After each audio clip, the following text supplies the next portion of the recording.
نحمده ونصلي على رسوله الكريم اما بعد فاعوذ بالله من الشيطان الرجيم بسم الله الرحمن الرحيم يا أيها الذين آمنوا كتب عليكم الصيام كما كتب على الذين من قبلكم لعلكم تتقون۔ میں نے جو آیت کریمہ کی تلاوت کرنے کا شرف حاصل کیا، اس کے ترجمے سے پہلے کچھ چند باتیں لے لیں آپ۔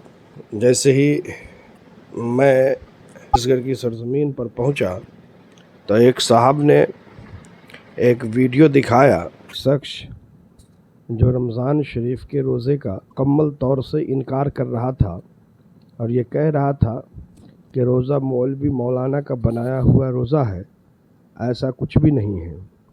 اگر اس آدمی کو یہ علم ہوتا تو قرآن کی آیت ایھا الذین آمنوا کتب علیکم الصیام کما کتب علی الذین من قبلکم لعلکم تتقون، پھر اس کا مفہوم اور اس کا مطلب، اس کا مقصد کیا ہے؟ یہ میرا بنایا ہوا نہیں، رمضان المبارک روزہ اللہ کا بنایا ہوا دین ہے اور روزہ اللہ کی طرف سے ہے۔ اللہ فرماتا ہے قرآن میں، یا ایھا الذین آمنوا کتب علیکم الصیام کما کتب علی الذین من قبلکم لعلکم تتقون، اے ایمان والو، اللہ نے روزے کو تم پر فرض کیا ہے جیسا کہ تم سے پہلے لوگوں پر فرض کیا گیا تھا، تاکہ تم لوگ متقی اور پرہیزگار بن جاؤ۔ آپ اس آیت پر غور کریں گے تو آپ کو ایک عجیب بات سمجھ میں آئے گی۔ اس امت کے متعلق جتنے احکامات ہیں ان تمام میں اللہ تعالیٰ نے صرف امت کو حکم دیا ہے کہ یہ کام کرو، لیکن روزہ ایک ایسا عمل ہے جس کے حکم دینے سے پہلے قرآن مجید نے اس کی ترغیب بھی دی ہے۔ اے ایمان والو، کتب علیکم الصیام کما کتب علی الذین من قبلکم لعلکم، تم پر روزے ایسے ہی فرض ہے جیسا کہ تم سے پہلے لوگوں پر فرض تھا، کیونکہ روزہ ایک عجیب سی عبادت ہے جس میں آدمی کھانے سے رکتا ہے، پینے سے رکتا ہے، خواہشات سے اپنے آپ کو روک دیتا ہے۔ بہت ساری ایسی چیزیں ہیں جو عام حالات میں کما کتب علی الذین من قبلکم، اے ایمان والو، جس سے روزے کی فرضیت کو تم محسوس کر رہے ہو کہ صبح سے لے کر شام تک پورا دن کھانے پینے سے، خواہشات نفسانی سے روکے ہو، یہ تم پر صرف فرض نہیں، تم سے پہلی امتوں پر بھی فرض تھا۔ جب روزہ ان پر فرض تھا تو پھر تمہارے لیے کیا بوجھ ہے؟ تم بھی سعادت اور غنیمت سمجھو۔ علماء نے لکھا ہے کہ پہلے جتنی امتیں تھیں، کوئی امت ایسی نہیں ہے جس پر روزے کی فرضیت کا حکم نہ آیا ہو۔ حتیٰ کہ سیدنا آدم علیہ السلام کے متعلق مشہور ہے کہ جناب آدم ایام بیض کے روزے رکھا کرتے تھے، ہر ماہ کی 13، 14، 15 تاریخ کا روزہ رکھا کرتے تھے۔ سیدنا نوح علیہ السلام پر یوم عاشورہ کا روزہ فرض تھا۔ سیدنا داؤد کے متعلق کتب میں ملتا ہے کہ تواتر کے ساتھ اس انداز سے روزہ رکھتے تھے کہ ایک دن روزہ رکھتے، ایک دن افطار کرتے، گویا یوں سمجھ لیجئے کہ سال میں 6 مہینے تک روزہ رکھا کرتے تھے، 6 مہینے افطار کیا کرتے تھے۔ حضرت سیدنا موسیٰ علیہ السلام کی قوم پر 40 دن کے روزے اللہ نے فرض کیے تھے۔ حضرت سیدنا عیسیٰ کی قوم آج بھی 2 ماہ تک روزہ رکھتی ہے، گویا کسی امت پر روزے کی تخفیف نہیں ہوئی، روزہ سب پر فرض تھا۔ سیدنا آدم علیہ السلام نے روزہ رکھا، پیغمبر نوح نے روزہ رکھا، ابراہیم خلیل اللہ نے روزہ رکھے، سیدنا داؤد علیہ السلام بالترتیب ایک دن چھوڑ کر ایک دن روزہ رکھا کرتے تھے۔ سیدنا موسیٰ علیہ السلام کوہ طور پر مسلسل 40 روزے رکھتے تھے۔ حضرت عیسیٰ علیہ السلام نے اپنی قوم کو مسلسل 2 ماہ کے روزوں کا حکم دیا ہے۔ یہ روزہ صرف امت محمد صلی اللہ علیہ وسلم پر فرض نہیں بلکہ پہلی امتوں پر بھی فرض تھے۔ اس لیے قرآن نے ترغیب کا جملہ استعمال کر کے کہا، یا ایھا الذین آمنوا کتب علیکم الصیام کما کتب علی الذین من قبلکم، اے ایمان والو، تم پر روزے ایسے فرض ہے جیسے پہلی امتوں پر فرض تھا۔